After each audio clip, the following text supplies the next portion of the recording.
Всем добрый вечер. Сегодня такая встреча, ну это же джем, поэтому все экспромтом, буквально там за день, за два. Выяснилось, что один очень хороший музыкант, автор Даниил Карпенко, Данила Змей, больше известный в Могилеве, вот, вполне себе может сыграть несколько песен. Вот. Играли мы с ним последний раз, наверное, в начале 2000-х, а вообще хорошо так отношения складывались и вообще в 90-х.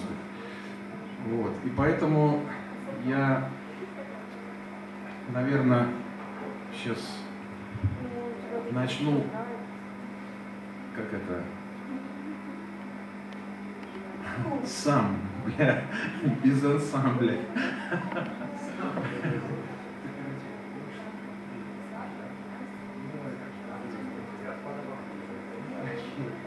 Ладно, все у нас сегодня экспромтом, поэтому... Он пришел. О! Отлично. Так подожди, тебя еще не это... Тебя еще не вызывали.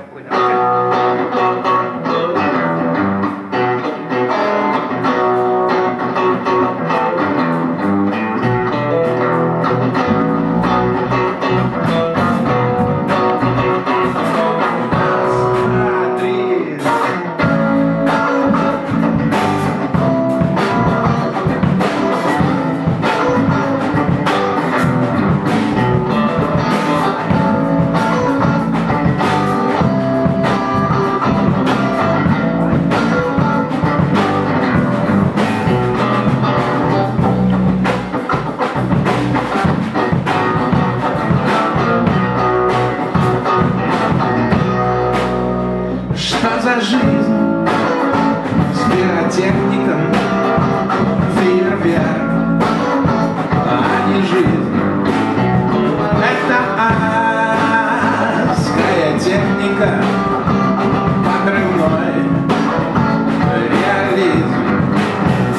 Он красивый, видный, он красиво живет.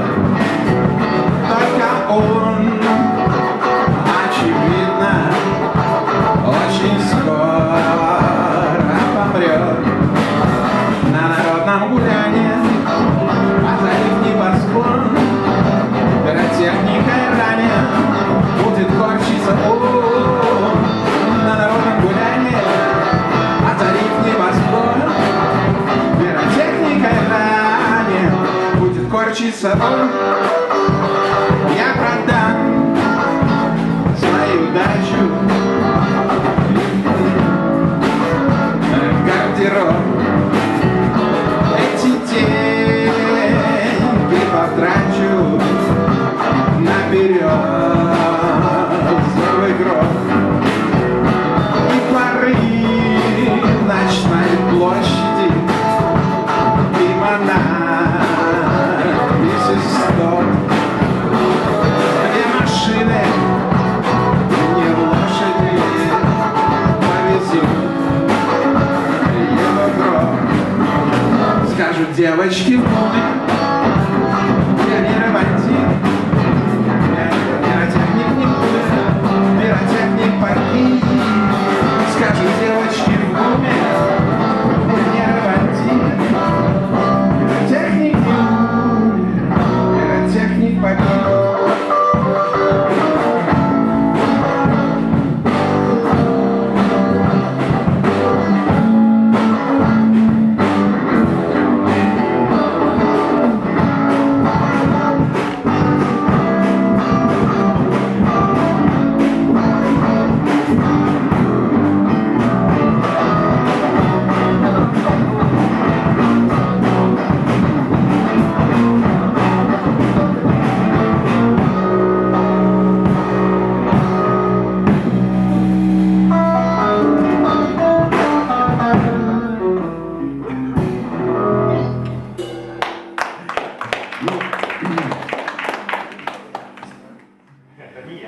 сейчас я на сцену предлагаю позвать нашего замечательного гостя Даниила Карпенко, Данил Змей, группа Эйнсов, 90-е годы.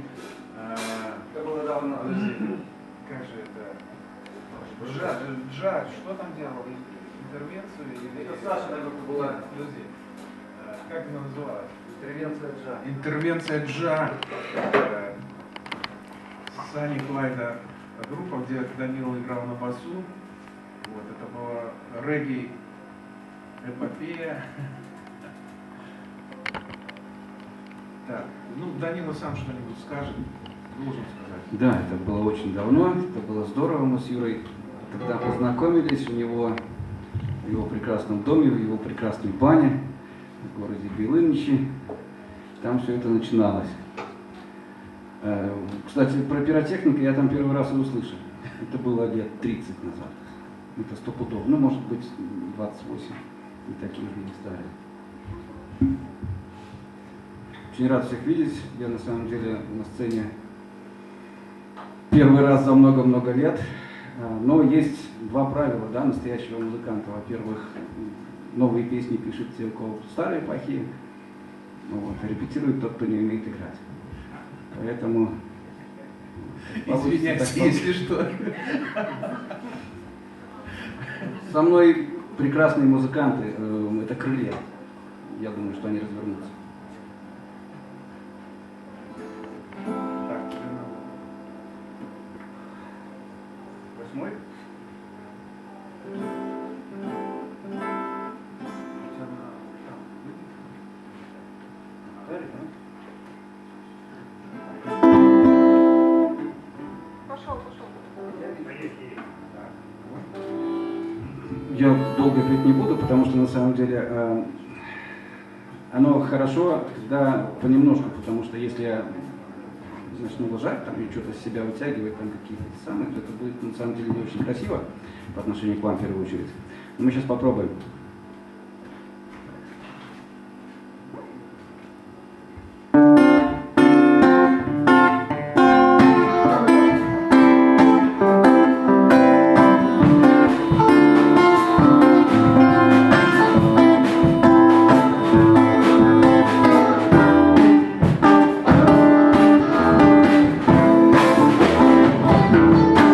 Она не любит тебя, она не любит меня, она не любит никого. Она хочет одного, чтобы ей глядели вслед и платили за лет. Подавали бы пальто и катали на авто. Она женщина-кошка.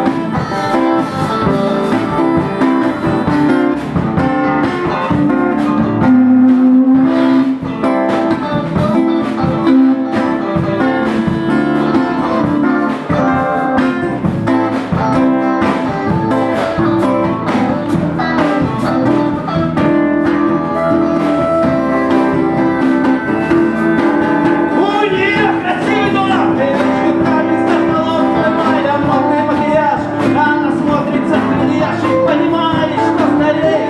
Все быстрее и быстрее она ложится на кровать, она одна не может спать. Она женщина-кошка.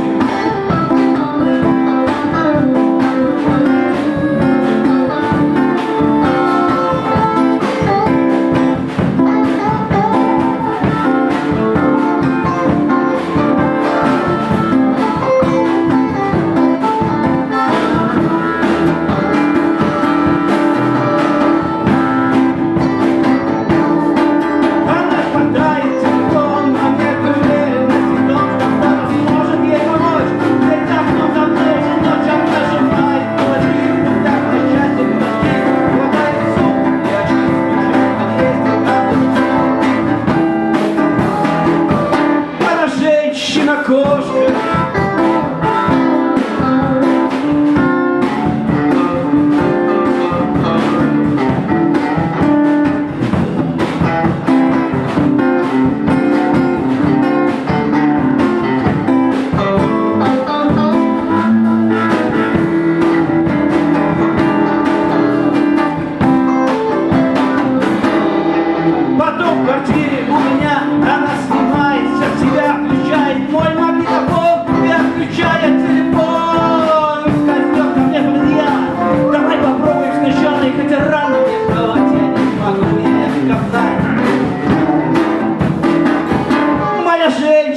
окошко.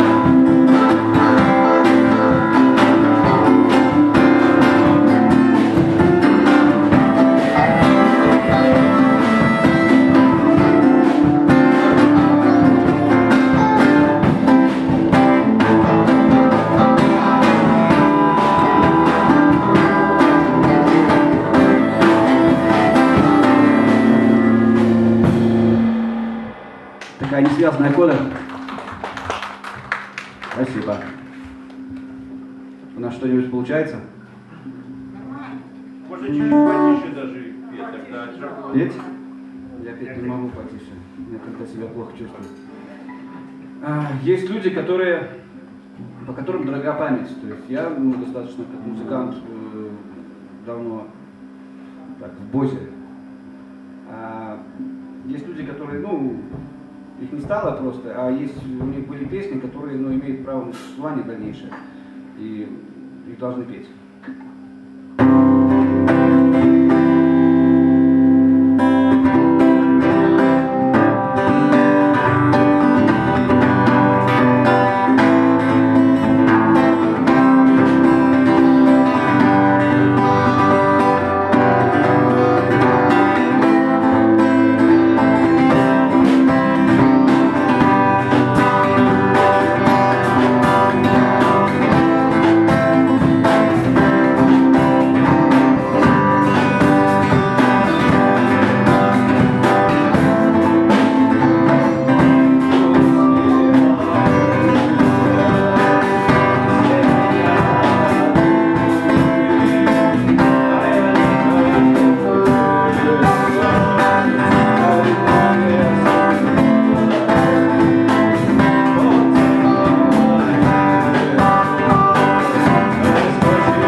Тараса Петровича Манзана Марченко.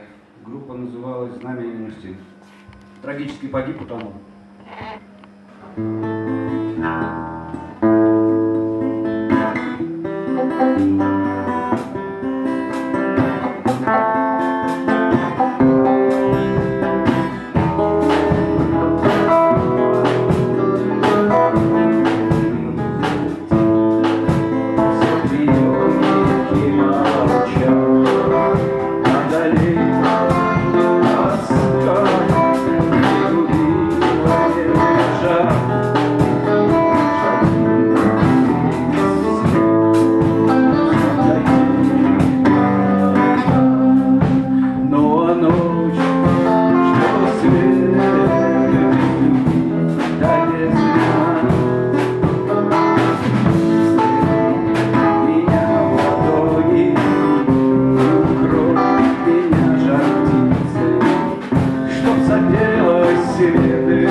Спасибо за аплодисменты Тарасу Петровичу Манзану. Ну, сейчас еще одна моя. Эксперименты в стиле шансон.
Все. Было очень приятно, спасибо. Юрий, это было вчера совершенно внезапно. Говорит, поехали сыграем. Я говорю, поехали. То есть это было... Ну... Не одно, я об одном только сожалею, что только 4 песни. Ну, со вчерашнего дня уже можно было пару еще сочинить. Нет, конечно, сочинить-то можно было, но я же говорю, что сочиняет новые песни тот, у кого плохие стихи. Точно. Все, спасибо большое. Данил Карпенко, Данила Змей.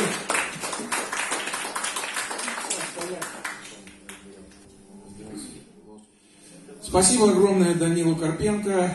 Это было небольшое такое, ну, как бы первое отделение.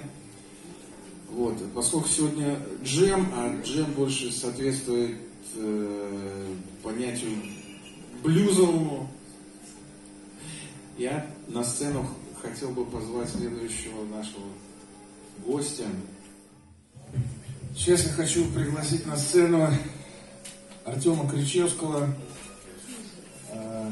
Это музыкант из Минска, который играл с далеких, наверное, 80-х во всех андеграундных, блюзовых, регги, рок-н-ролльных тусовках со многими коллективами. Вот. И в Могилеве, на самом деле, был не однажды, потому что в 90, наверное, году, наверное, 7-8 он приезжал сюда с группой Непалева. Вот. И это был замечательный регги-концерт. Ну, кто знает русский регги, тот, безусловно, знает одного из лидеров. Нет, секунду, это белорусский регги. Я имею в виду Joy Division. Вот, Joy Division и Гера Моралес, это были хедлайнеры тогда. Гера Моралес — это уникальный человек, это сын настоящего латиноамериканского революционера, ну, по слухам даже, но это уже легенды, конечно, а может и правда, что он был знаком с Че Геварой и значит, на момент, в общем, в 1953 году был, наверное, первый фестиваль молодежи и студентов, да, подскажите, если не прав.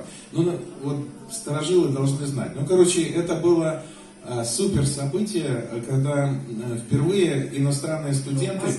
В Москве, в Москву, они могли приехать. И после этого случая, это была, ну, настоящая, ну, катастрофа в хорошем смысле, то есть, как это ее назвать?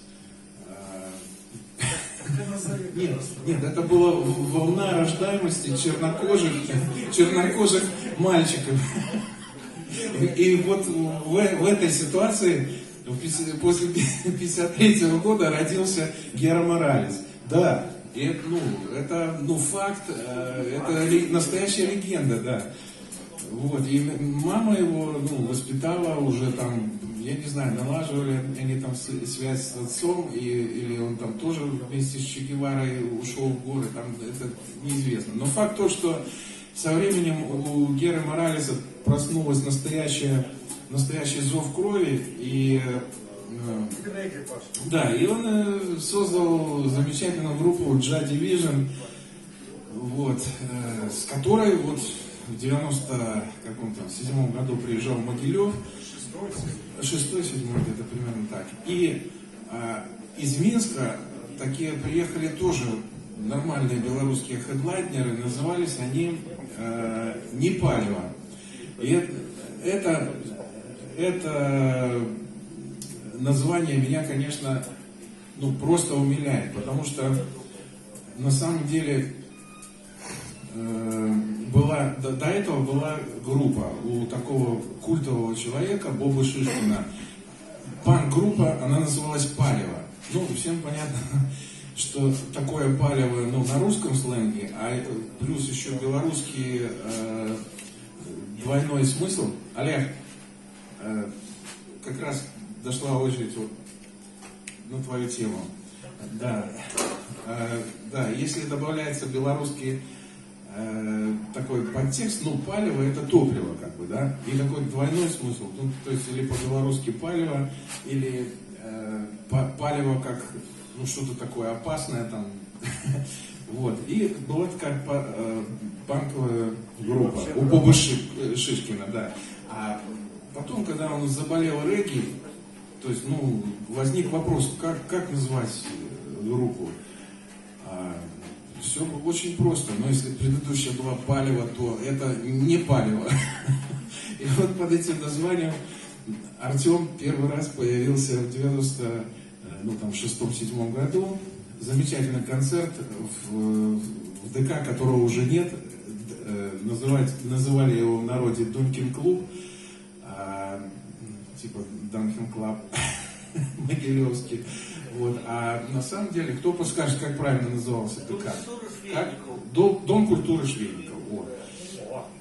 Да. И вот там был этот концерт. Вот. Но мы друг друга не знали. Мы тоже участвовали в этом концерте, тоже играли. Но с Артемом тогда еще не судьба была познакомиться. Вот. А познакомились мы уже позже, когда в Минске организовался блюзовый клуб. И Артем там выступал со своей группой Spoonful. Вот. Да. И так сказать, на почве блюза потом уже Артем приезжал не раз на десятилетие группы White Night Blues. А группа White Night Blues такая. Она на десятилетие как раз и была выпущена. И вот Змей, который сейчас играл вместе с Клайдом, они были инициатором создания этой группы. А потом мы уже встречались на десятилетие. Это во Дворце культуры области. Это было, ну, большой концерт, большая сцена. Вот. И очень приятно, что ты приезжал тогда. Ну, а после этого еще были приезды, ну, во-первых, на телевидении, там такой джем был, ну да, это было недавно. А еще был в этом, как это называется,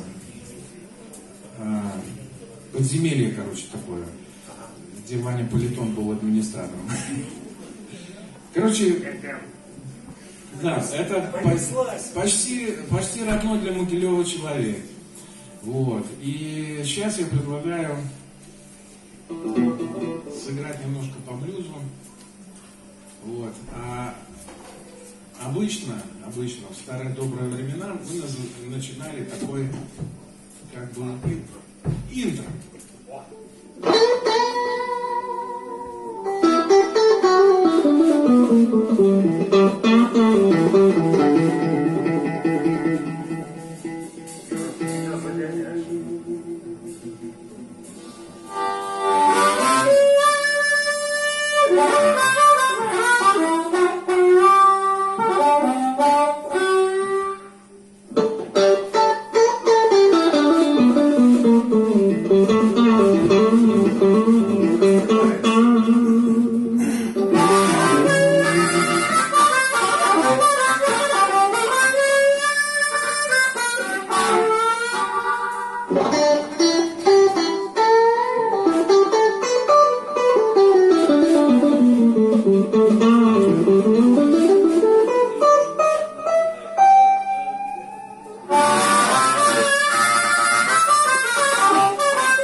пытается нас остановить.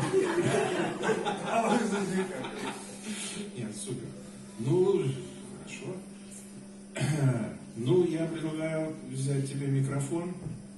А ты скажешь, где его взять, так? А вот он.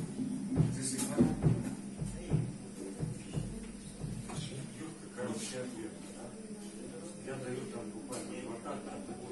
Нет, ты вот так.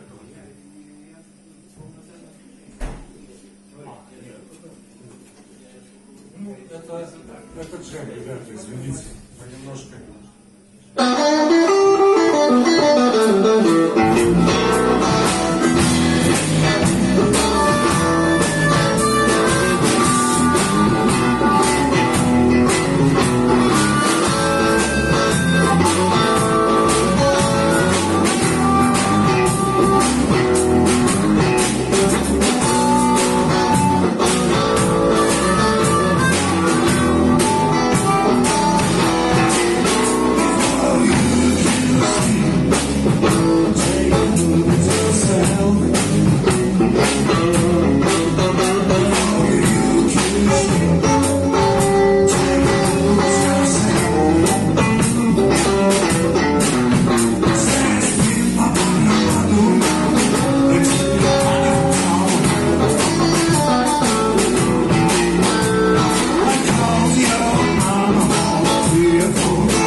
Замечательная тема. Называется One Scotch, One Bourbon, Да. One Beer. Выбирайте по вкусу. Кстати, да, полезные вещи.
Ребята вызваны, вообще не могут остановить.